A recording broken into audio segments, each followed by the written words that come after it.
গোটা পাকিস্তানের গরিব মানুষকে এইভাবে মারা হবে, সেইটাকে সমর্থন দিলে খুশি? এটা কখনো নীতি হতে পারে? তাহলে রাষ্ট্রপুঞ্জ কি করছে? মানতে হবে তো সবাইকে সবটা।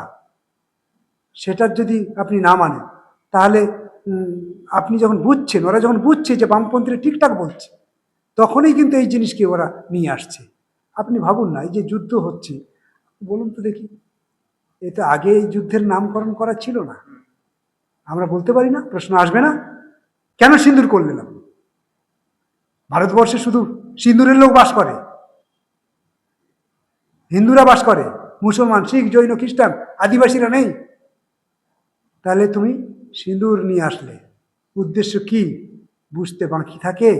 কিন্তু তবুও আমরা দেশের স্বার্থে, অন্তত দেশের মানুষের স্বার্থে, মানুষ যাতে নিরাপত্তায় পায়, তার জন্য আমরা সমর্থন জানিয়েছি নরেন্দ্র মোদীকে।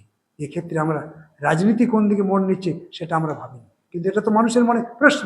গ্রাম বাংলায় যান না, গোটা ভারতবর্ষে বিভিন্ন প্রান্তে প্রশ্ন আসবে, কেন সিঁদুর দেওয়া হলো? এটা সিঁদুরের অভিযান, এরপর তো আসবে।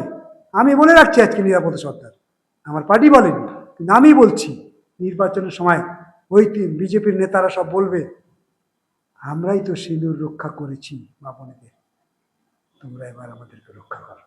মিলিয়ে নেবেন আপনার